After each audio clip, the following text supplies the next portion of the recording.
Hello, everyone. Welcome to a live, which with Matt over at I can't get my words out. With Matt from Matt V's Movies. Yeah, I don't know. It was a sort of late idea to go live late yesterday. Matt was free. We're only on for 90 minutes thereabouts because there's stuff to be done on both sides, and yeah, I haven't been live for some considerable time now. I got probably about 4 months, I think. So how are things, Matt, in your world? Yes, fine, thank you. Yeah, all okay. Looking forward to the ballerina steelbook to drop on the mat. Well, hopefully not too hard. No, that's right. But yeah, I might watch that tonight because I haven't actually seen the film, so it's, I guess, kind of a blind buy for me. But yeah, I know you like the John Wick universe. I do like the John Wick film, so I'm sure I'm going to like it. Yeah, mine's due for delivery today. It's the HMV one with the slip. It looks like a nice addition. So yeah, that mine's out. I didn't think mine was coming today. Earlier it said it was coming Monday. Then, as you know, I got an email like you did saying it's going to be delivered today. Yeah. So I suppose that you can expect openings from the both of us today for Ballerina. Yeah. So I don't know what we're talking about today because it's just we're going to wing it. So so I sent you an interesting video, didn't I, about streaming, and streaming has lost the war. Yeah. To piracy. Indeed. Yeah, I thought it was a really good video. Actually, I think I did share it on a post and kind of said, interesting to watch. What do people think of it? Yeah, so piracy has increased again. Piracy has gone up, and we're not talking about physical piracy, because even though I like to bootleg stuff at times. I'm not going to deny that I get bootlegs of things that will otherwise not be released, and I've got justification in doing so, seemingly, which we found, seemingly, because like we had in that discussion the other day, Togo from Disney Plus.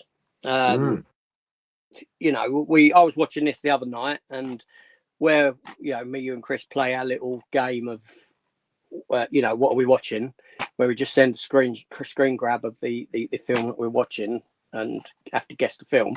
I was watching Togo being one of the first films that came about on Disney Plus in 2019 when Disney Plus came about, and it surprised me that Chris himself hasn't seen this film because as he likes dog films, and then equally surprised to see that a film that's as highly rated as that, because that's like audience score and critic scores up in the mid-90s for that film, it's been removed from Disney Plus, so you can't see it anywhere, except you would be able to see it on these streaming pirate sites, which cost nothing.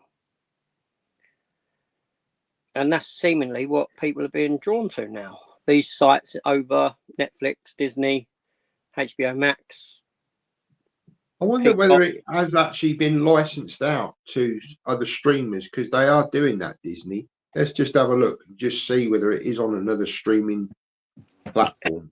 I don't know. It may be, but it's that's the thing. And the license runs out there, then it disappears for a while. I mean, I do expect Disney to rotate stuff and possibly down the line in years to come bring stuff back. Not unless it is a complete tax write-off for them. And I wouldn't be surprised if it's just it goes into that discussion of this being disposable. A disposable product, because it's being treated as such. Let me read this out. It says Togo was originally released on Disney Plus on December the 20th, 2019, after facing a week's delay. However, after being on the streaming giant's rack for almost 5 years, it was unfortunately removed in the wake of the Disney content purge.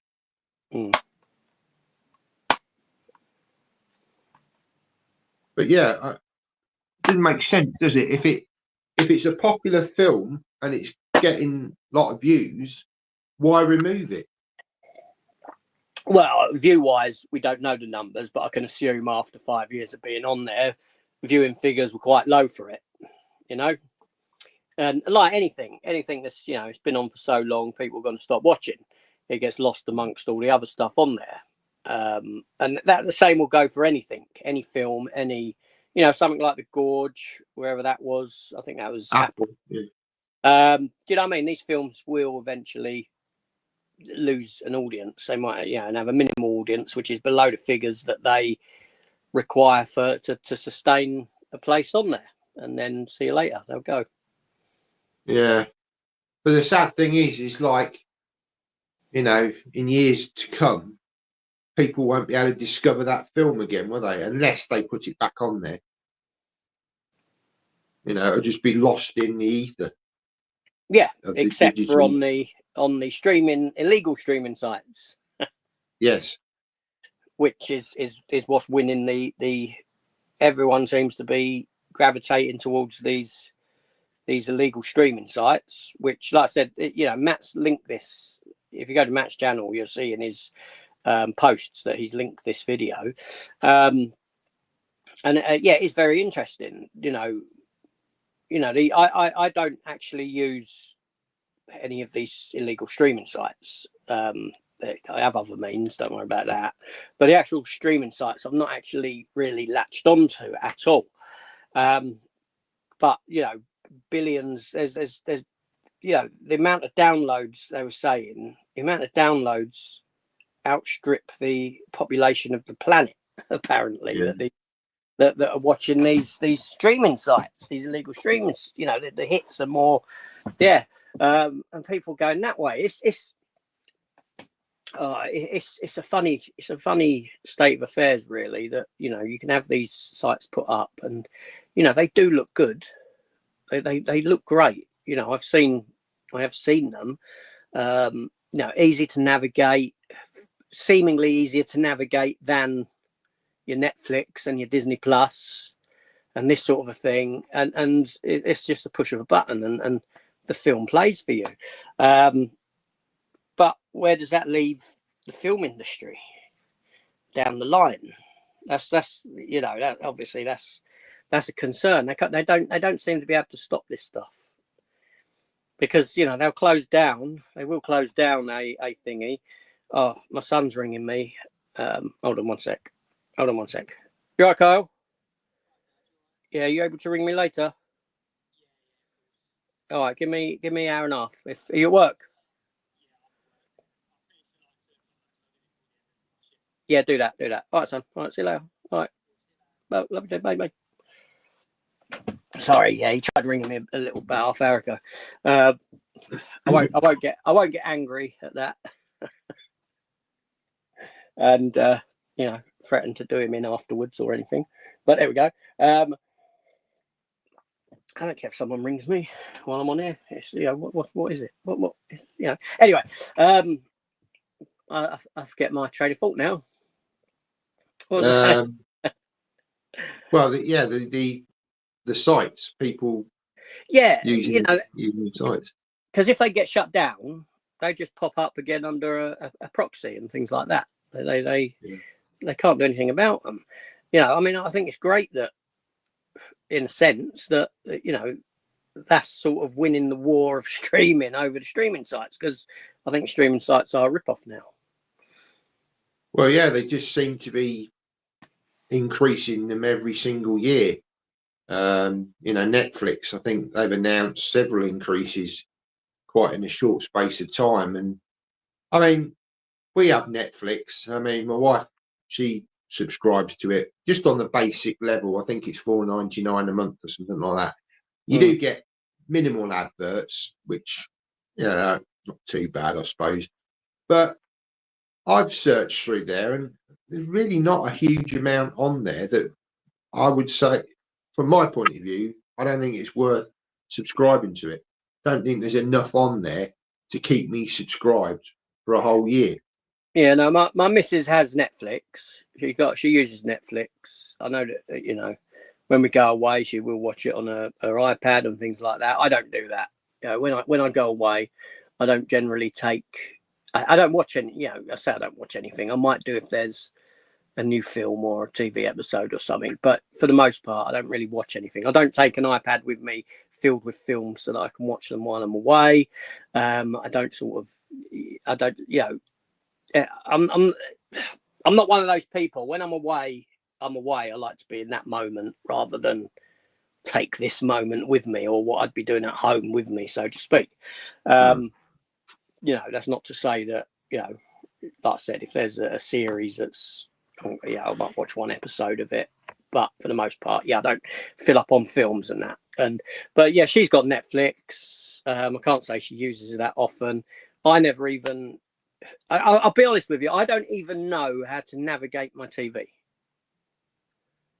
My TV that I've got downstairs, a 75-inch one that I watch my films on and that, I don't even know how to navigate it beyond switching it on to either the PlayStation or the player and watching like. If anything else needs to be done, I have to get the wife to do it because I can't do it because I don't use the TV in that regard. You know, obviously Disney Plus I've had historically. I've had Disney Plus. I had it for a few years. I had it for quite a while actually when it first came about. I found myself, very little on there to actually watch. Very little I would watch beyond the new Marvel and Star Wars stuff that came on, which, I mean, I ain't even up to date on either of them. You know, the newest series of that stuff. I don't use it. I mean, don't get me wrong, I've got, I do have two streaming sites. I mean, Netflix I have access to because of the wife, and obviously I have Amazon because I pay for Amazon Prime because I order from Amazon a lot. So it justifies having Amazon Prime for that reason. And on occasion, if a new film comes up, I'll watch a film on Amazon Prime. But I don't ever buy anything. I know some of it's locked behind a paywall on Amazon, I think. I've never done that. I wouldn't ever do that, you know. Why would I do that when I could just jump to one of these illegal streaming sites and watch exactly the same thing for free? With as much ease. Why would I? Honestly speaking. Yeah. Well, like you say, that's why you've got so many billion views. You know, this is what people are doing. And, you know, people, the cost of living now, everything's, remaining to go up. You know, food prices just gone up recently once again. People just don't have the spare money. No, that's right. You know, these streaming sites, they don't seem to realise this, that, people don't have the money, and, people will start cancelling stuff. Yeah, I have heard, go on. No, go on. I'm going to say, what a lot of people do, and me included, certainly with Disney at the moment, I've got it through a 3-month thing through Tesco's, but once that's ended, I've cancelled it, and I'll only subscribe for another 3 months. I don't know, maybe in another year's time or something like that. I think what they're going to. No, go on. I think what they're going to try and do is lock people into a whole year of subscribing to it and try and make it more attractive price-wise, because they don't like the fact that people keep unsubscribing and then resubscribing for 2 or 3 months. This kind of thing. There's a name for that, and I don't know is for people who do that. Not that I'm knocking them. I'll do the same thing, but there's a certain name that they give that practice. Michael's message. So, morning, Michael. How you doing?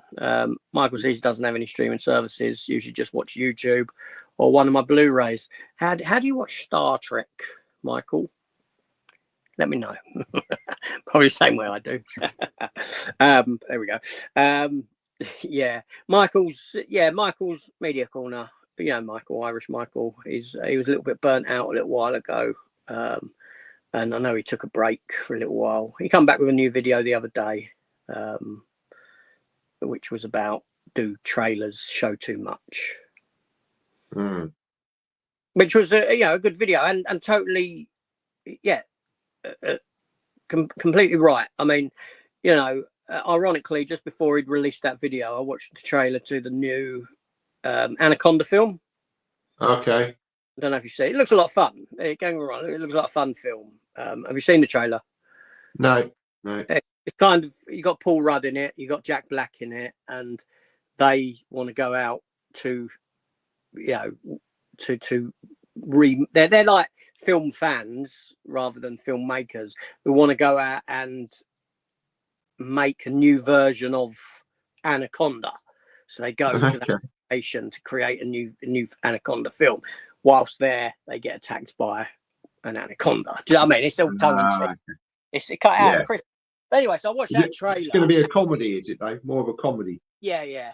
It looks good. And I watched that trailer and it showed everything. It's way too much. Yeah. You know, the last one that done that was Nobody 2. When I watched Nobody 2, which I actually enjoyed Nobody 2. On the second watch, I preferred it more than on the first watch. It went up in my estimation. But the trailer, it's just blow by blow. It just, the trailers even, some of these trailers are even, it's not like they've taken section of the film and put it there in the trailer. The trailers are like, tell the story of the film. As it Yeah. And it's like, so I watched the film and I'm like, I've seen this in the trailer. I've seen every... Yeah, it's what a nightmare. I watched one yesterday, which is coming out, I think, in December. Trailer called The Housekeeper. Yeah, I think it's called The Housekeeper. It's got Sydney Sweeney in it, and again, you pretty much see the whole film. Yeah, it's the same thing. It just shows you everything. You're like, well, I've seen half the film already. And that's crazy. It's crazy what they do.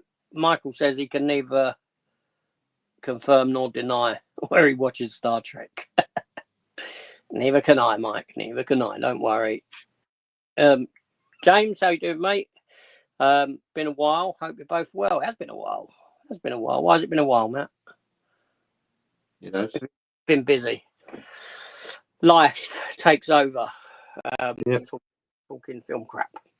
But there we go. Yeah. What was you saying? Yes, film trailers. Yeah, no, Michael made a decent video there, and it was like just timed very well for me in that sense.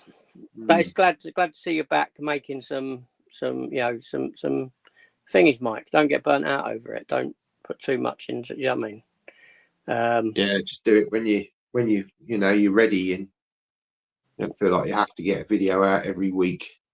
No, just do it as and when.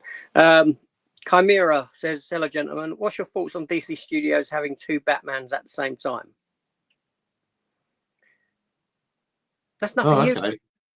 Because we've had 2 Batmans before, didn't we? We still had Ben Affleck in the role at the same time as Pattinson.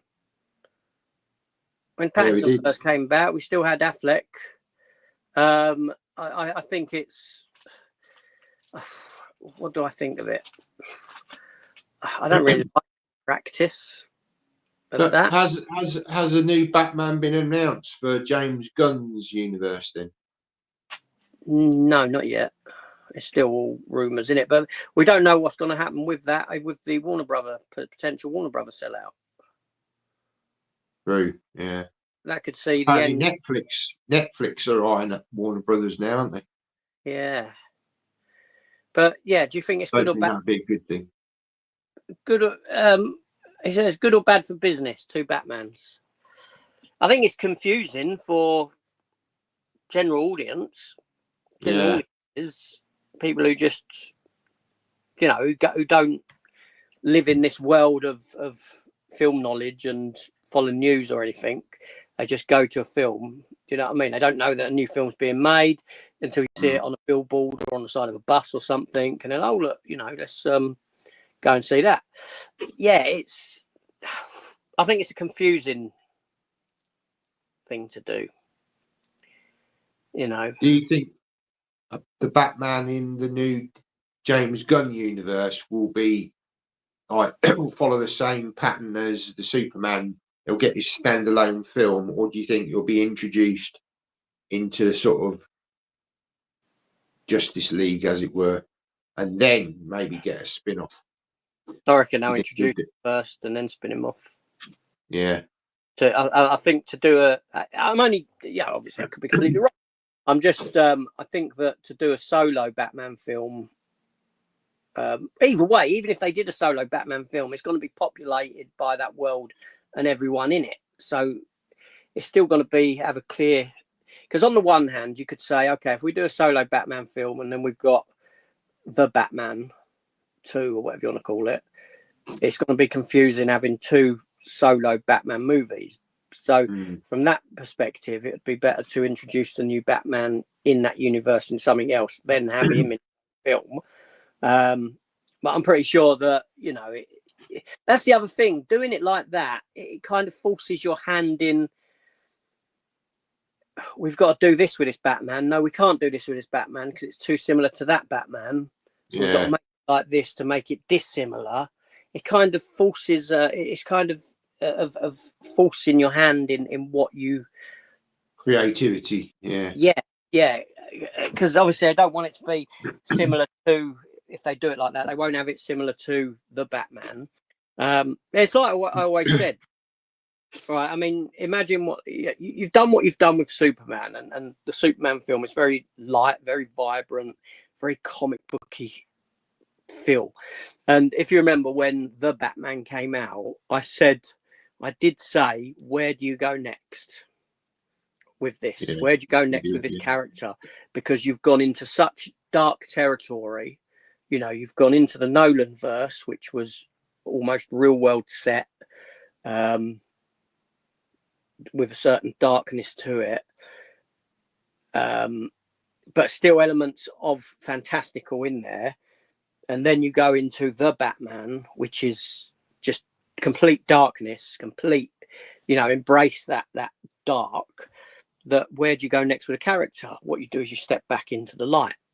You step back into the more of a campy, comic booky kind of feel, and that's what they will do. You know? I mean, the James Gunn kind of approach is kind of light-hearted, but you will get the odd serious thing gets thrown in there at some point in the film. And that's his kind of style, isn't it? Yeah, most definitely. So it's a kind of mixture of, like you say, you either go from one extreme, very light-hearted, sort of, you know, comic book sort of feel to it, or you go the other extreme, which I guess from the sort of the days of Batman Begins, that kind of era of comic book films, it all became very dark. You know, it carried on, didn't it? Snyder carried it on with a darker feel, and obviously it didn't work for that. You know, people didn't want that. They wanted it for Batman, but I don't think it necessarily they wanted it for Superman. They didn't want the darker side of Superman, because it clearly shows this Superman that they've done has been a hit. You know, people, well, they're saying it's a hit, but apparently it hasn't made as much money as the Man of Steel, taking into consideration inflation and all this sort of thing. I know I've seen videos on it where they've got to inflate the take-ins, they've got to inflate this and that, and does it work? Doesn't it? It's all very clearly, you know, this new Superman film has, you know, pleased people, a lot of people, not me necessarily, not yourself. Not cool. I'm not picking it up. Yeah, it's very, very, you know, I've got issues with it. A lot of issues. There's elements I like, elements I don't like. it's very hit or miss film for me. But you know, I mean, I've got no issue with seeing. I'd like to see a Batman in the grey outfit with the blue cape and cowl. I'd like to see that if they're going comic booky with it. But it's like I said, you're going to revert back to almost a Batman and Robin-esque. Yeah, I reckon visually speaking, you're going to start seeing that again. That because if you go full comic book with Batman and characters like Mr. Freeze and things like that, that's what you're going to end up with. Yeah, With that that again, which is probably going to worry people. But yeah, I think it's time for a change. Darkness has embraced it all too long. But there we go. Yeah. I don't know. What can you do? James says I'm going to Telford Comic Con next week. Great guests include Christopher Lambert, Linda Hamilton, and 6 members of Police Academy. Well, we did see Christopher Lambert when we were at Milton Keynes. He wasn't very he just looks like a very old man, doesn't he? Yeah, I think there was him. one of the Police Academy people were there, weren't it? We did see them, didn't we? I think it was the one who makes all the noise. Police Academy. I'm sure. Oh yeah, there was. Yes, there was somebody. Yeah, not one of the main cast, but sort of one of the. I think there was someone there. No, I think it was Thingy who does the noises. Him. Was it? But yeah, I'm sure it was. Chris will remember. I'm sure he was there, but he didn't look anything like what he would not. Yeah, what you'd think he'd look like. Linda Hamilton, all right, cool. She's got in on a bit.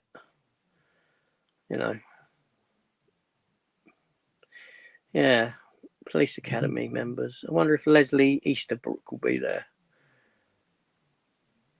She was the blonde-haired, the blonde-haired one with the, where she rips her top open. Yeah. That one there. yeah. I think that was her name. Is it Leslie Easterbrook or something? That would be cool, though.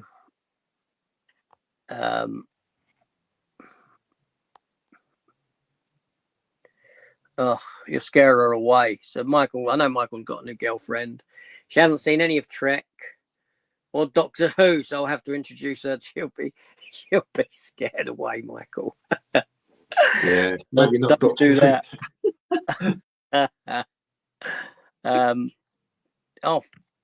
Thoughts on the Black Phone 2 trailer? I haven't watched it. Yeah, I've seen it. Yeah, I mean, it looks. Yeah, I mean, the first one was more of a psychological kind of thriller, wasn't it? Whereas this one's going more into the supernatural side of things. Obviously, the guy in it, he was in it in the. Who was it? Forget the actor's name. It's Ethan Hawke. Ethan Hawke, yeah. Yeah. So I really like the first one. Sorry? I really like the first one. Yeah.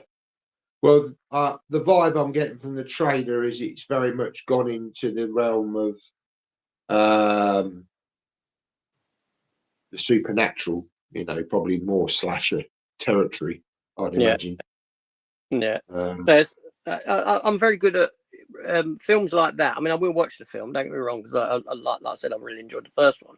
But I've got I don't know, the trailer's just like, right. I remember it coming up, but I had no interest in clicking on it. No. I'm happy to just watch. Say, are we getting to the point now where really probably is it a good idea to watch the trailers anymore? Just leave it and just watch the film because we're getting spoiled by the trailers. Yeah, no, I do find myself ignoring a lot of trailers now. Yeah. But there we go. Chimera says he agrees. Yeah, casual audiences, it'll be confusing from having the two. The thing is, the casual audience is the majority. When majority it is, yeah, it is very much so. Yeah, the Brave and the Bold. That is based on a Brave and Bold comic or animated. Brave and the Bold is an animated series, isn't it? I think. I don't. Yeah. It's a very comic booky feel. It'll be, which you know, fine. I got no issue with that. The Batman. You know, I'm not a fan of the Batman, am I? I don't like the Batman at all. No. Apparently, the villain that is going to be in the next film is a villain that we've not seen in the film world before. So they're obviously going to pull it from the comics. I don't know. You probably know more than me, but who would be a villain that we've not seen before on the big screen? There's a Jim Lee. There's a character that's bandaged face. All faces all bandaged up. Yeah. Batman. There's an animated film with it as well, and I can't remember the character's name. I know it's probably what I'll go with. If anyone knows, let me know. It's bugging me. Well, that's a good in a way that they're not. Keep talking. It's bugging me now. Keep talking. I can hear you. You kind of think with the Batman 2 that they would go the Joker route, because obviously they kind of teased it at the end of the first film. That's what I knew. It was 4 letters. I reckon they'll go with Hush. Hush. Okay. That's the character that I reckon that they would probably go with. It was that's the animated film of it. The comic book was Jim Lee was drawing the comic book at the time when Hush was created. I did read it. It was very good, but a long time ago now. I reckon that's who very likely they'll go with, or they'll do something with Red Hood. Yeah, the Red Hood. Yeah, I've heard of that, but I don't know whether. Did you give that to me, an animated? Possibly. I've got those animated films to watch, actually. The Batman ones that you gave me. But yeah, like when you went off camera, I just said, obviously they teased at the end of the Batman, the Joker, so you would expect them to carry on, obviously, with the Joker, because people love the Joker. Although with Folie à Deux, I think maybe that's put people off of the Joker, maybe a little bit. I don't know. Maybe they've had enough of that as well. I think the Joker's been done to death. Yeah, it's too, and you've had, you've had 3 decent actors, 3 decent portrayals of the character. Yeah. 4. I'll say 4 decent portrayals of the character in Jack Nicholson, in Heath Ledger, in Joaquin Phoenix, or Joaquin, whatever you want to say, that's his name. Yeah. And is it Monaghan? Is that his name? He done the Joker or he weren't allowed to call him the Joker, in the Gotham TV show, and he was fantastic. He was fantastic in it. And obviously then you got the crap show that was Jared Leto. How many times can you hit with that character and it be perfect? I think Joker needs to be put to rest for a while and concentrate on other characters, on unseen or characters that ain't been utilized. I mean, I would like to see another version of Mr. Freeze. I'd love to see another version of Mr. Freeze. Really would. Lee says, I'm sure we will with James Gunn. But like you say, with this possible selling of Warner Brothers, depending on who buys it, could very well determine whether they keep people in charge who are currently there, or whether they have a shake-up. Well, this is it. Personally, I think if it's Paramount, I think they will leave things as they are, because I think they're very keen on the theatrical, experience, and they want to continue that. But if Netflix get hold of it, then I don't know. I just think they'll just want to go full head streaming, because that's their business and that's where they want to take films. Yeah, Lee says Gunn is the wrong choice for Superman and Batman. Yeah, I agree. Gunn is. I think Gunn is very good when you give him characters that ain't. I've said this before. Where characters that aren't. It's the same with that aren't established characters.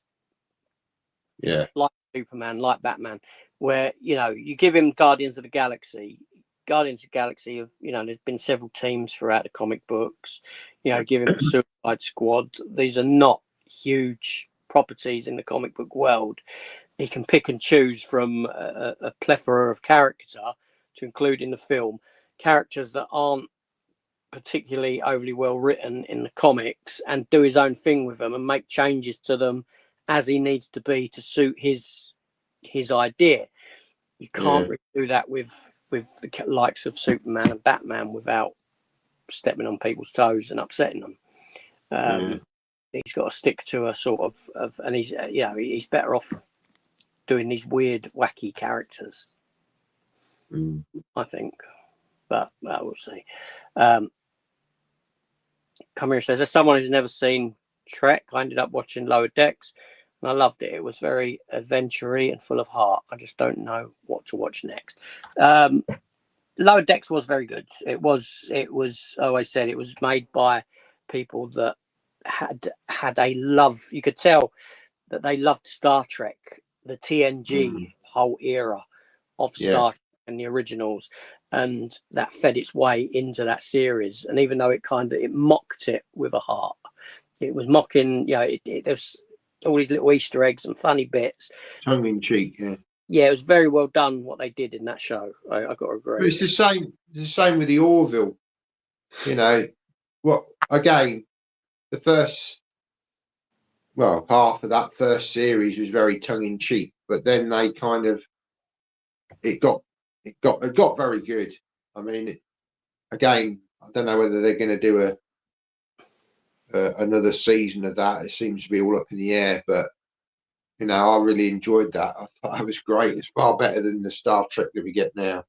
Well, just giving up on the Star Trek we get now. The guy in charge of it has just ruined it. I don't think he knows. He doesn't know what Star Trek is. He's hopeless. Yeah, no, it's I don't know. I wouldn't say if as someone who's never seen Trek, I would. Original series, the movies, and the Next Generation. And you'd say Deep Space Nine. I would say Deep Space Nine. Yeah, it's the best series. But no, interestingly, Rob has just shared images of a first look at Battlecat from He-Mania. Okay. No He-Man film. Okay. I think that Battlecat you'll probably see at the beginning of the film, and that's about it. I'd be surprised if Battlecat's all the way through that film. I don't think they'll bring him to the real world. That's my thoughts on that. Lee does say that Willem Dafoe would play a good older Joker in The Killing Joke. Yeah, probably would. William Dafoe would. Yeah, I agree with that. William Dafoe could do that. I wouldn't mind seeing an adaptation of The Killing Joke. Yeah. That'd be, that's a very good graphic novel. Yeah. Yeah, good choice, actually. Yeah, no, he would be. I mean, his Green Goblin was great, wasn't it? He was. What's he now? 70? I think he's knocking on 70. Yeah. Not getting any younger. Very good actor. Very good actor. Yeah, Togo. Well, in that Togo. Yeah, in that Togo. That's right. I'm going to sneeze.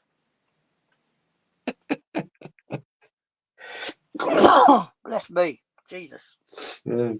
Oh, yeah. It's, I don't know. Any upcoming films for you, Matt, that you're interested in?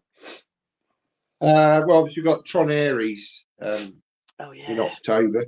Next few weeks. I want to go and see that in IMAX because it has been filmed in IMAX. So we've got the local IMAX in Peterborough now. So I want to go and see that. I'm I'm still going in with quite low expectations with it. I'm not expecting a great deal from it, to be honest. I don't think it's going to rewrite the Tron franchise and spawn a load of sequels, but hopefully it'll be entertaining. It looks great. Jared Leto, yeah, I mean he's not the best actor, is he? But I mean, I'm sure he'll do a good job. You know, He's very method, isn't he? he's method actor. Yeah, Does he's I don't mind him in the stuff he's done, and you know, I don't dislike him. I mean, I actually quite liked Morbius. I didn't think it was as bad as a lot of people said. Not saying it's great, but you know, I found it enjoyable. I'd watch it again. I got a nice edition of it. So you know, yeah. So there's that. Badlands again. That's November, isn't it? Predator. Hoping that's going to be good. I think having rewatched Killer of Killers again on Disney Plus, really enjoyed that the second time round. Watching it, especially the Japanese part and the World War II. Those sections were really good, and then obviously we got the ending, which again, obviously getting seeing Dutch again. I still wish they'd have put what's his name in from Predators. Yeah, Royce. Yeah, they should. Royce should be there as well. You know. I hope and the other girl. I do hope that they do explain the whole why these people have been taken when like Danny Glover. So you gift him the gun, like you've won this. You've beat us, you've bettered us. Here's the gun. Yeah. See you later. We're off. Oh no, we're coming back to kidnap you. I hope they explain that. I hope that it's like an offshoot of Predators that are coming and doing this or something like that. Otherwise, it's like stepping on that law of the old. Either that or they've just done it for fan service. It's just like a little nod to, people, well, like ourselves that have grown up with the Predator films, and it's just like, we remember you, we haven't forgotten you. But I don't know, maybe they're trying to, because I guess with that film, it's opening up the Predator mythology, isn't it? Showing these different clans and what it's more about the Predator home world, and which they haven't really touched upon. I mean, I know we got glimpses of it in AVP Requiem, but Prey didn't show anything. So maybe we're going to be seeing more of that in the live action films. I don't know. But the thing is, when at the end of Killer of Killers, when that, because it is good, I really enjoyed it. But I will say, when that sort of camera panned back and you had this Raiders of the Lost Ark-esque room filled with these pods, which I'm assuming are filled. Yeah, you got to think these Predators aren't very good at what they do. Yeah, these have all been people that have bettered them. It's, I don't know. We'll see how that one goes. We'll see, I'm still not sold on that. The look of the Predator. I'm hoping that again that is sort of explained away in the sense that juvenile predators, the fact it's a juvenile predator explains the human-esque size of it rather than it being much bigger, and it ain't developed like cranially and stuff like that. Although they have altered it a bit, apparently. In some of the trailers, it looks a little bit different to the first trailer. Does it? Obviously, we've got the Weyland Yutani references in there as well. Again, moving on to Alien Earth. I mean, I watched episode 7 last night. Again, I'm struggling with the series. I just want more from it than it's giving me. It just feels the look of it's great. It looks great. But it just feels something's missing. I don't know. Yeah, good writing. Yeah. I can't believe how dumb that show is. I mean, I can't even list There's so many, you know, dumb moments, and you know, the android feeding the fly things and opening up the door and going in, and well, just number one, you didn't need to feed them anyway after the, you know, that thing was broke, that hatch was broke. Number two, if you are going to do it, just throw it in, just open the door, throw it in. The two boys carrying around the bloody face-huggered fella around, clearly around the halls of this building. Where's security? Where's cameras? Where's, you know? And they've forgotten that they can see what these boys can see. They've forgotten that they've got cameras in them. Essentially, they can see what they're doing and what they're up to, and there's no one monitoring them. I guess Timothy Oliphant's character, he does turn up, doesn't he? And he obviously allows them to take Guy out into, you know, obviously next to Predator 3 now. Not Predator, Alien, sorry. Who was it? Someone likened it to Weekend at Bernie's with the dead corpse, and then trying to get this dead corpse around the place and pretend, you know. It is. You could see him doing this, and you got the Benny Hill music playing, and they're carrying this. It's just a joke. The show is, you know, is It's such a shame because the trailers look great, and you know, hats off to them for the marketing behind it, because I was really hyped for the show, and I thought, I think everyone this looks really, really good, and I've just been so disappointed in it. I mean, now you've got, you know, a friendly alien.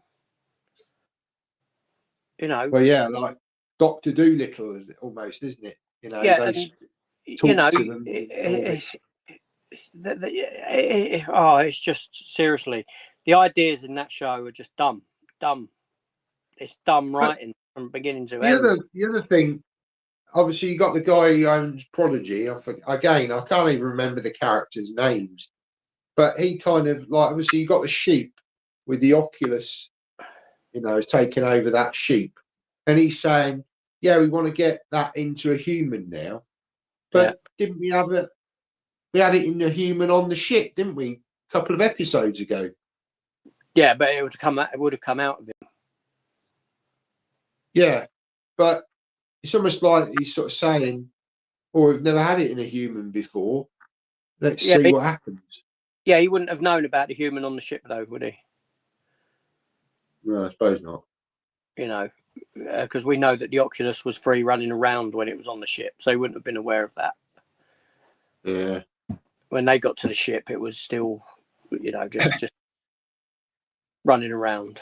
Like I say, to me, it's just style over substance. Once again, it looks great. I mean, the stuff on the ship, you know, it all looked like the original Alien film, the mother room, and all the rest of it.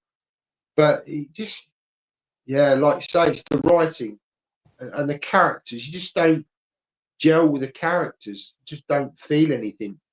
Well, you've got, like, you know, at the end of that last episode, you got, you know, all of a sudden you've got all these security people that have come coming out of the water. You got Timothy Oliphant's character. You know, they've captured the little alien. He puts it down on the floor in the thing it's in, and then at the end of the episode, he walks off with the two boys. That's been forgotten about. That's just been left there on the floor. You know, the stuff at the dock. You know, when all that's going down, you just got these other security guards in the background, just stood there doing nothing. You know, the fact that they don't want to shoot this alien at night time or in the dark. It's like, let's fully illuminate this alien, but we have to hide it with some foliage at certain scenes, especially when it's with the girl and it's crouching down, because it looks so much like a person in a suit. Never as much of a person in a suit as what it does.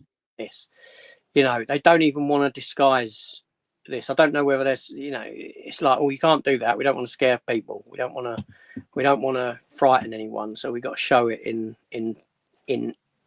literally as it's never been seen before. You know, you know, it's comedic. It's comedically bad. Yeah.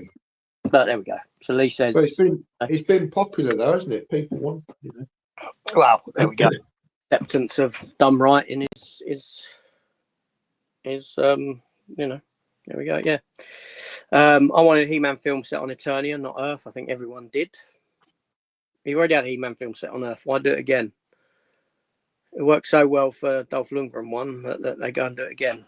Just cheap. That's just. Although the production on that He-Man film is meant to be about 200 million. It's meant to be a big, huge film. Why it's being set on Earth is beyond me. I don't like that myself. You know, that's just stupid. But there we go. I'll still watch it, obviously. It's He-Man. But we'll see. If Netflix buys out Warner Brother, do you think they will still do big cinema releases or filter it all through? No, I think that there will be some go cinema. Yeah. I think I can't see them not putting James Bond cinema. I mean, it's Netflix. Oh, yeah, that's Amazon, isn't it? Yeah, Amazon's. Sorry. Amazon's.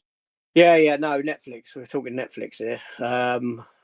Well, I don't know, actually. How much Netflix stuff goes cinema? It's very good. It's a good point. I don't know.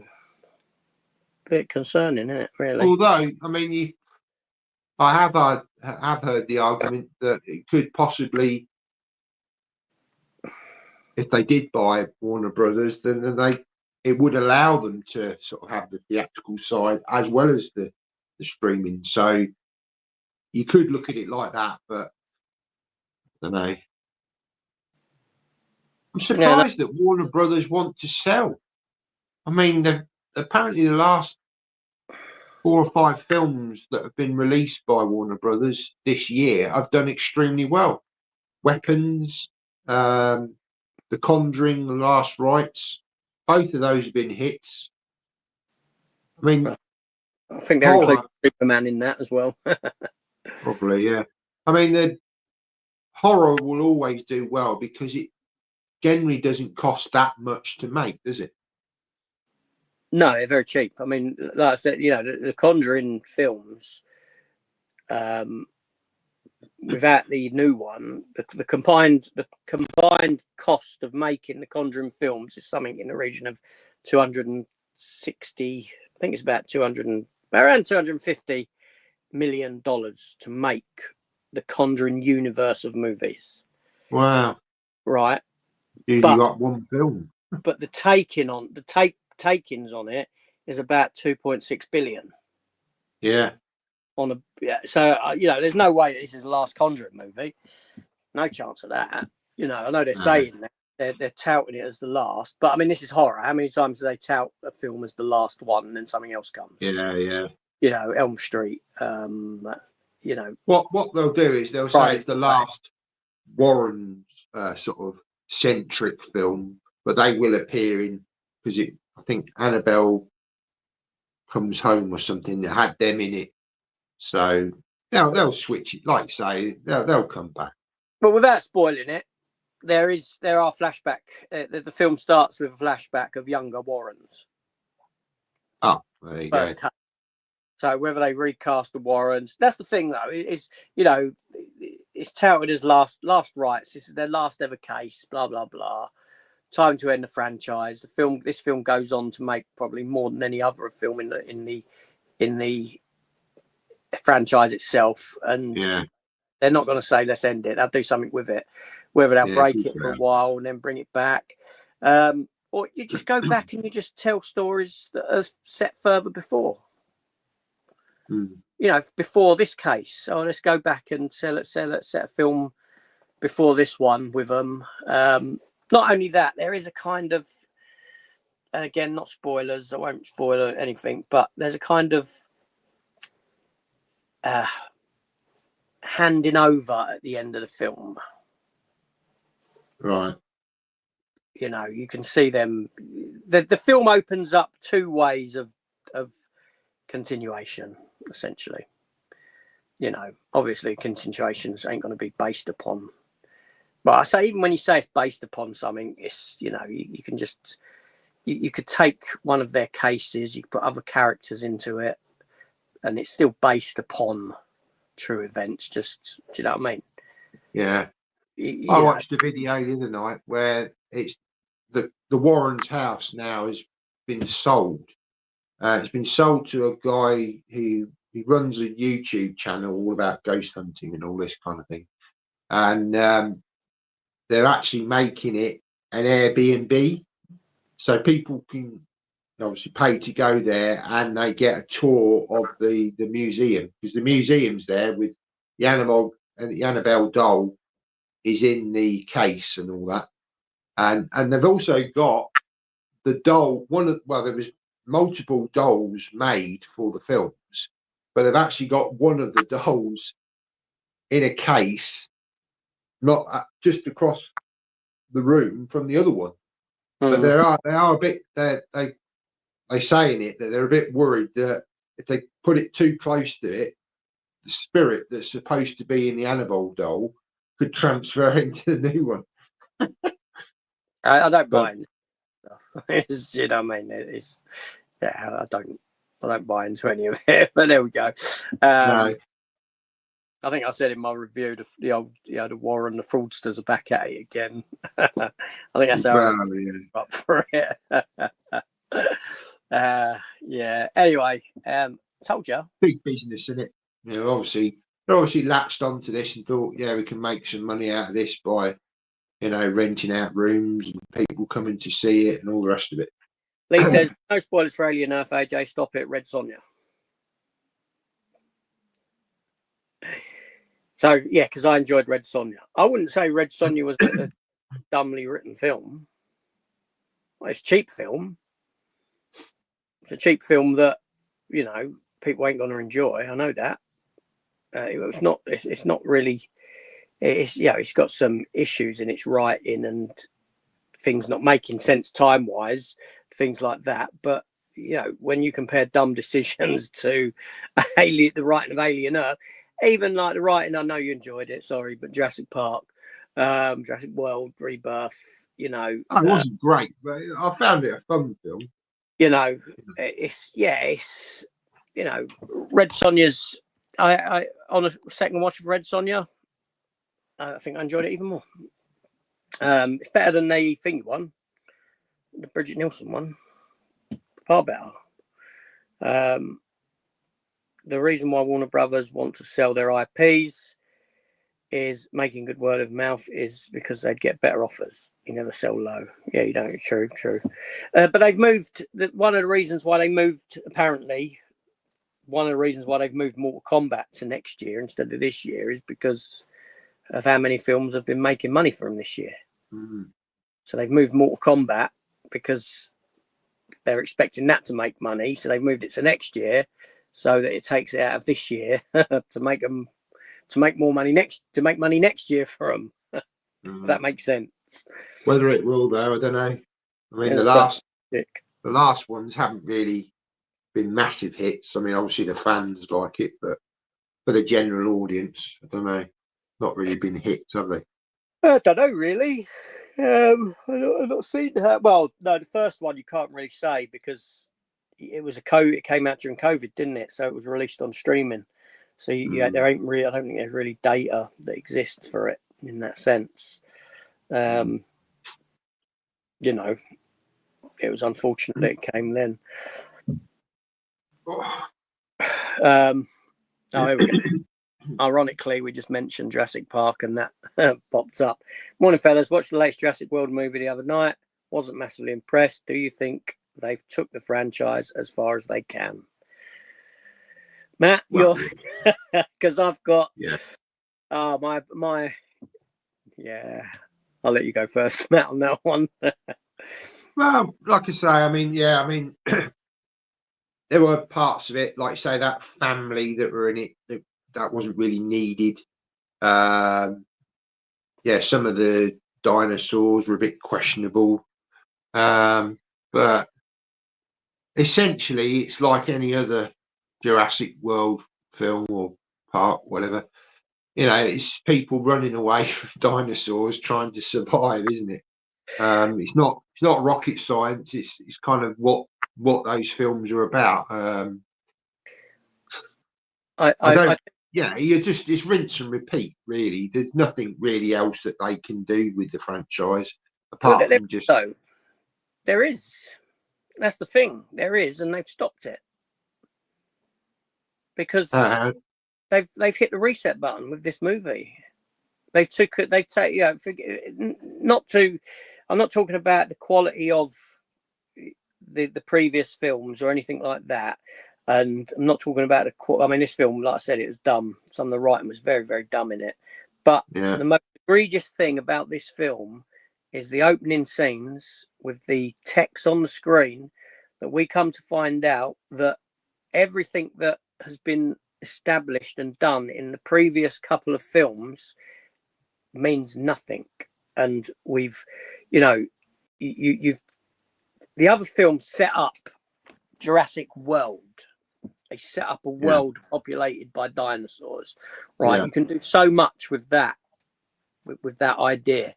And that's where it was leading. And then, so it was getting bigger and bigger. You had in the second one of Jurassic World franchise, you had, the DNAs will get out there and all that sort of a thing. And the dinosaurs released at the end. Then in the third one, you've got them living in society. There's and then come the beginning of this one, it's like, well, people are bored of dinosaurs already. People don't care about them anymore. Sorry, zoos still exist. People still pay to go to zoos to see animals. People are still interested in seeing animals that they don't get to see. And but people are bored of dinosaurs, right? The logic there is questionable at best. And then to say that, well, dinosaurs no longer can't live in our ecosystem and all this, so they're all dying out, right? Takes them out of the world, and they can only find them in these equatorial regions, these islands that are much akin to or closer to their ecosystem that they lived back in the day. So you've taken them from, from this growth of the story, moving the story forward, moving the world forward, the idea forward, to getting rid of that and taking it back to an island set basis, where each time you've got to find a reason to get these people on the island, right? You could have done exactly the same story as this film, but set it elsewhere. Set it in a, that there's certain areas of the world that have been overrun by dinosaurs. There's been cities that have been, or towns that have been overrun by dinosaurs. People don't live there anymore. They've had to come out. It's a quarantine zone. You could still do the same writing, that people have got to go in to try and find, they've got to go in for a reason to find something. They go in, right? It could be that there's still a small populace or a small group of people living there amongst the dinosaurs that have refused to come out, are hidden, whatever, or another group of people gone in for nefarious reasons that the idea is there. And then you could have still have that moving forward of the idea of the franchise, rather than taking a step back to dinosaurs on an island, run, scream, try and get off the island. That's the most egregious thing with what they've done, all the dumb writing aside. And they even, and this is a stupid thing, is you've got that little girl with the little cutesy dinosaur, right? And at the end of it, I'm going to take this dinosaur home. We're going to take this dinosaur home with what? Home to an area that's been established that no doubt will kill it. Yeah. Because it can't survive in outside. You know what I mean? It's just like yeah. Sorry. It's like it's just don't get me started. Don't get me started. Like you say, that Primitive, was it Primitive? What the other Primitive film? Primitive War. I mean, that was quite good, wasn't it? I mean, okay, it wasn't to the budget of Jurassic World, but at least we got to see blood and guts and that what these actual dinosaurs would do to you when you actually get eaten, rather than just seeing them gobbled up. The irony of when I was watching Primitive War was that you've got a sleeping T-Rex in that, as well as in Jurassic World. You've got a chase with a river involved as well after the sleeping T-Rex. Yeah, it was. That's quite ironic, actually. Just one of them things, I suppose. You know that. Yeah. That often happens, though. You get two films at the same time, very similar. But then that kind of promised that promised a world at the end of it. That promised these dinosaurs are here to stay. These dinosaurs are gonna be. I'm surprised that it's had like a limited theatrical release. I mean, it seems to be in Australia that they've released it, and there's been nothing here. There's been nothing in America. It seems quite a limited, low budget sort of thing. That it's. I don't even know whether it'll get a physical media release. I mean, obviously you better bootleg it, but yeah, it's odd. Yeah, it's I don't know. It's I don't know. But I mean, you know, there's talk. You know, obviously going to do another Jurassic Park film. Oh Jurassic Park film, and I think there's talks of getting like ScarJo back. And that but how do you find an excuse to put these people back on an island? Yeah, you'll probably find you'll get Chris Pratt will turn up as well. These films make money primarily for children. Yeah, these films, you know, when we went to the Jurassic Park experience, you know, there was kids there, as you remember. Yeah. Their knowledge of dinosaurs, they knew everything they were seeing. They knew what they were, you know, and it just sort of made me think, this is parents taking. They're made for kids. These are kids' films now. Yeah. With a little bit of scare in there for them. Do you know what I mean? That's why they're making the money. But even with this one here, it's still it's a decline. There's a dip in takings. It's made a lot of money, but it's going that way now. I think that's the future for it. You've got to remember with a lot of these things, you know, the DC stuff,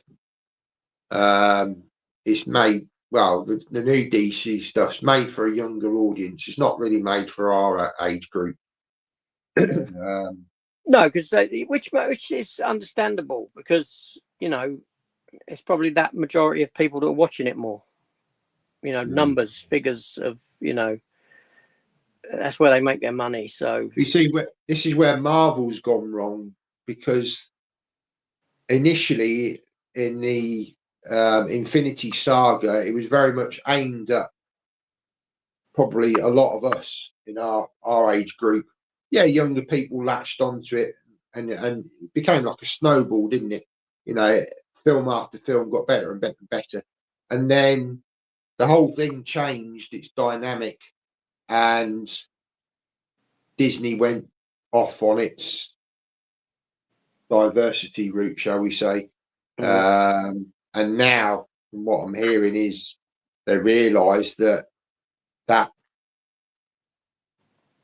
direction they went in, a lot of people aren't interested in it. You know, its core audience is male. It's a male audience that are really interested in Marvel. And even the female audience often want to see the male superheroes. Yeah. The Captain Americas, the Tony Starks. That's what they want.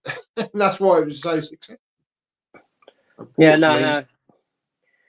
So that Dave's movies, I put it up. He said hello. He got a message from him after this. But Chimera says, I know Supergirl film is next year, but so is Spider-Man. So I don't see any Warner Brothers films beating Spider-Man. Probably not. No. Yeah, Supergirl won't beat Spider-Man. No. Although I'm looking forward to Supergirl. Got no issue with it. I think I'd rather a Supergirl film than a Superman film. I'll be honest, just because it feels a bit fresher in a sense. And I know that you had issue with the way they're taking Supergirl from that end scene, but it is taken from a specific comic book. Yeah. I mean, yeah, you're probably more in the knowledge than I would be. Woman of Tomorrow. It just surprised me that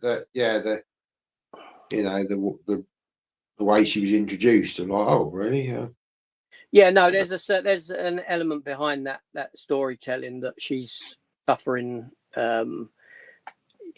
she's become a party girl and a drinker because of suffering issues with the loss of like Argo City from where she comes and Krypton and all that. It's impacted her, you know, psychologically, so to speak. Yeah. A different take on the character, on a character which is from the comics, which was quite a renowned comic book from not too long ago, actually, Woman of Tomorrow. But yeah, it was, you know. But no, Spider-Man, I'm looking forward to Spider-Man, obviously, because the Punisher's in it. Obviously, John Bernthal is not my favourite Punisher, but I'll take him over no Punisher. And to have a Spider-Man film with Punisher in it, considering Punisher first came about in Spider-Man, is great news for me in that sense. At least with this fight, I mean, again, Tom Holland is Tom Holland, whatever he does. Far rather have Andrew Garfield in it. Although I have heard rumours that the other guy, Maguire, has been seen on set. Yeah. In what? In Spider-Man or in Doomsday? Yeah. Spider-Man, I think. Yeah. Actually, yeah, maybe. I think you find it's Doomsday. Maybe Doomsday then. Maybe Doomsday. Maybe I've got that wrong then. Yeah. The only thing worrying about Spider-Man is like the inclusion of many a character. You know, it's like they're going top heavy again. Yeah. It's like they don't learn with Spider-Man. Let's go top heavy with villains and yeah. Hopefully it'll work, but we'll see. No, I mean I'm looking forward to it. Like I said, Punisher. So for me, it's I'm going to see it as a Punisher film. You know, any Punisher is good Punisher, even when it's John Bernthal. But there we go. He's just the same in everything he does. He's like a one note person. If Netflix buys Warner Brothers, I think Warner Movies on physical media will stop. I hope I'm wrong. I think the future is no physical media. That's the future at some point, whether it's 10 years, 20 years, 5 years, you know, that's inevitable. That's without doubt, I think. You know, you got to think, you know, we've only had physical media for what, 50 years, 60 years, since like the late 70s. Prior to that, it didn't exist. It was only going to be a blip of time in do you know what I mean?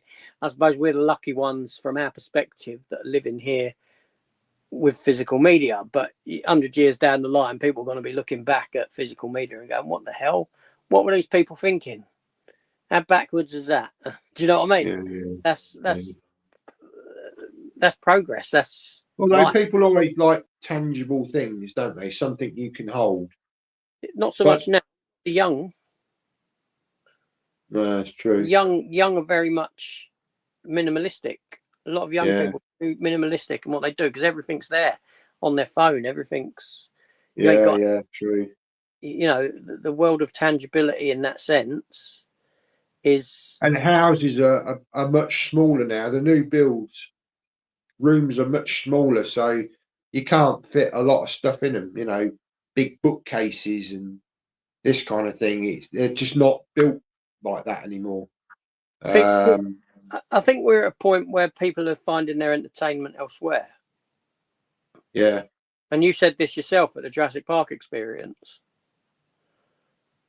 That you can see things, you know, people are looking elsewhere for their entertainment to get their I'm not talking about entertainment as in visual. You know, when young people can sit and watch a film on that or on a computer screen, you've got a problem because they're fine with that. They don't need big screen. They don't need cinema. They don't need. No. You know what I mean? Physical media isn't going to be. Yeah, it stands to reason that physical media is not going to exist forever. There's going to be an end to it. Like there's an end to everything. Everything comes to an end at one point or another. Yeah, you know? And like say, unfortunately, we're now starting to see year on year prices increasing as the market shrinks. Less people buying it. It's just being made for the collectors now. But the problem is even us as collectors now are starting to think, hang on a minute, you know, I can't afford this. It's just getting silly. 50, 60, 70, 80, £100 for an edition. It's self-fulfilling that eventually we'll just say, no, enough's enough. Then the manufacturers think, oh, well, people aren't buying this stuff, so we'll stop making it. Yeah, Fortunately. yeah. It's it's while you might be seeing a slight a peak or on 4K and stuff like that, when you look at the overall sales of physical media, they're on a decline all the time. Yeah, because the general audience up. Just because you've got a decline of one element within, tiny decline, you're not going to get a revival.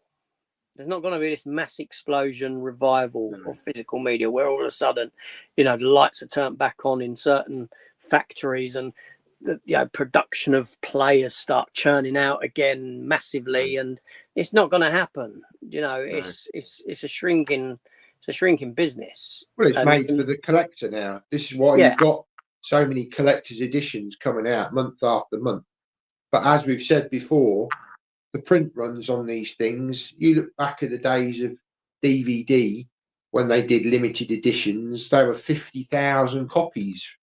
And that was supposedly limited, which really is ridiculous. But now, you'll get a print run of 2,000. Now that's limited. If you think about the whole world, 2,000 copies of an edition, that's quite a limited release. It is, but even some of them don't sell out. Exactly. So what is that telling you? I've got DVDs. I've got like Supergirl from America. I've got Army of Darkness from America, where they're numbered. They are numbered editions, and they're in in the like you say 50, 40, 50,000, something like that. And then I've got editions now that are numbered, of 1,000, and you'll find that a lot of it is cheat anyway, because a lot of these numbered editions are just for the slipcover as well. Yeah. Like you got the 88 films when they released the Jean-Claude Van Damme stuff. This is numbered to this. It's only the slipcover that's numbered. Yeah. After that they release it without the slip. Same with Swamp Thing that I bought from Screenbound. It's numbered to 1,000. Yeah, all right. And then they'll release them without the slip. It's only the slip that's numbered. Yeah. But you'll find, you do find these limited editions they don't sell. The thing is that these companies are, I know a lot of people say, oh, we're in a world, look at the amount of releases we're getting, the amount of releases. Wow, amazing. We've never had it this good, right? As a collector, I agree with that. But these companies, what you got to understand, these companies have predictions. Yeah. These companies look at their predictions and they say, we can only keep this up for another maybe 5 years. I'm throwing a number out there. I don't know. Right. Yeah. Let's produce as much as we can now and release it now. And the other side of that, like I've said before, is the production costs. We have to buy in bulk. We have to produce in bulk because it's a cheaper way of producing. Buy in bulk, produce in bulk. It's far cheaper than producing small. So they release more and more stuff to enable them to produce on a large scale to help try and keep those costs down. Yeah. Rather than saying, oh, we'll just produce a few this year or a few this month. But no, let's produce, because we're only going to sell, whereas before we may have sold 1 million units of that. Now we're only going to sell 50,000. I'm throwing numbers here. I don't know. You're only going to sell 50,000 units of it. We need to keep the production down. So let's release 50,000 of that, 30,000 of that, 40,000 of that, this, to get those low numbers on production, or those high numbers on production, but it's a low number of release. Yeah. Yeah, that's just, I don't know. Let me quickly go through these last few, because I know you've got to get away soon. Oh, yeah. I've only got 10 minutes. I've got to shoot off. So Dave's Movie says, I'm done buying on eBay. Bought the Godzilla Steelbook collection. I like that Steelbook collection for £80, which, to be fair, I think it was £70 brand new. However, another eBay seller was selling the exact same for £200. Scalpers, all I am going to say. I think people just try their luck, put prices on. They're never going to sell at that unless someone stupid comes along and presses buy. Yeah. You know, which there are. probably. But yeah, I mean, I don't mind the Godzilla set. £80 for it. For what's in there? 4 films or 5 films in that Godzilla set? I can't remember. I'd have to have a look. But I think it's 4 in there. That's £20 a 4K steelbook with an out case. I don't think that's bad. I mean, it is in the sense of, yeah, when you break it down, it's not bad. But, you know, then when you're shelling out X amount for, you know, I mean, it's like the Elm Street steelbook set. You know, it's 7 films for £200. Yeah. But I think, without doing the math in my head, I think they come in at £27 a piece per steelbook. Now, if they release them on the monthly individually at £30, I'd probably be buying them. Yeah. Over the months. Do you know what I mean? You are getting that, though. Are you getting the Nightmare on Elm Street set? I am, yeah. Yeah, I am. I've got the £200 squirreled away for it, so don't. Yeah. I'm not getting the Batman one, the Dark Knight trilogy. No, yeah. Again, that one has just been rinsed so many times, hasn't it? And I'm not a fan of the artwork on it either. No. On them, yeah, it's I don't know. But no, Elm Street, yeah, is on my pre-order list. I do begrudge paying £200. Don't get me wrong; it's going to hurt. But that's why I don't know. But there are other things that I'm turning down. Like, you know, up to a week ago, I had, you know, The Shining Film Vault pre-ordered. I had a pre-order in for Poltergeist. I watched Poltergeist. Thought to myself, I'm never going to watch this again. So cancel it. Yeah. Then I sort of said to myself, well, I've got a 4K version. It ain't a steelbook. It's just a standard. I mean, I could have just bought the steelbook itself for £30. I didn't even want to do that. And I'm sort of saying, you know, because I know that those film vaults, as much as they're nice, they have been on the shelf since I bought them and they ain't been opened. I mean, they ain't been, do you know what I mean? Yeah, they ain't been looked at. I mean, they're open in the sense of plastic wrap off and looked at. Are they all like that? No, my Apollo 13 is still sealed. I'm feeling it now. That's one that came from Italy, though, cheaper. If you remember, I've got that. Yeah, they had it cheaper. But do you know what I mean? It's just, I don't know. So £200 is, it's a huge amount, and I do begrudge it. Is a lot. I'm hoping that I can sell my other Elm Street stuff on, you know, to get some money back. Once I get it, because I've got that set there with, you know, and that's got that's a nice set. That is a nice set. Art cards, and I got that cheap because that was in CEX. If you remember when I got that, it was sort of labelled up as just standard Elm Street set. I think I paid about £18 for that. Yeah, that collector's set there, and also I've got the individual Elm Street somewhere, you know, the collector's set that they've done. So I'll sell that on as well. So I'm hoping to recoup some money for the cost. I mean, you know, I'm not a big fan of that franchise, but it is a nice set, and I can understand collectors wanting it because you've got all the movie posters on the steel books, and it's, you know, a nice outer case and all the rest of it. Do you get bumped with it as well? Is there? I don't think so. But Dave's just said here, look, just had Elm Street 4K box set it's been delayed, TBA release date, but hopefully go back to 27th of October release. Yeah, we'll see. I mean, I welcome a delay financially. Absolutely. And Chimera says, with the advancements in AI tech, traditional films will be a thing of the past. No one will care about movie stars and famous directors and IP when everyone can generate their own films. Yeah, that's very true. Very true. We're getting to that stage now. People don't seem to give the monkeys. It is changing. I mean, look at Gareth. He gets all Video Tasties. He gets all these people on and gets hardly any views. Yeah, I know. You know, he It's, gets some famous people on there, doesn't he? I know he does. He deserves more views, but people don't Yeah. come watch these interviews. They don't. People No. don't care. I mean, I don't. Yeah, I'm not. You know, I don't. I don't particularly care, to be honest. I don't really hold many people in high regard. No. You know, then there's certain people that, you know. But if someone said to me tomorrow, "Do you want to interview Cynthia Rothrock?" I'd be like, "No, not really. Not No. really. I must I admit, think it's too funny. much done." When I was younger, I used to sort of really be in awe of actors and think, oh wow. But as I've got older, like you say, you just feel like, well, just like anybody else. They're just doing a job.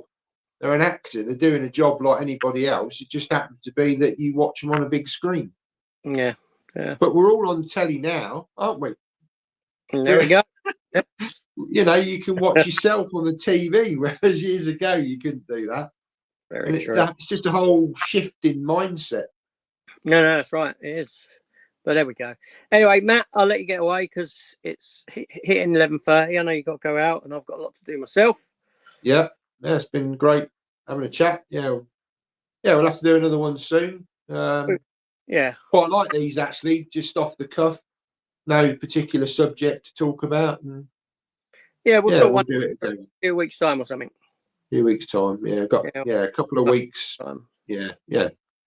Yeah, keep Cool. an eye out. Well, thanks for the questions and the comments, everyone. Thanks for watching. And see you all later. Chimera says, just to stay us off. Great stream, gentlemen. Stay safe over there. You too. See you later. Take care. Bye-bye. Bye.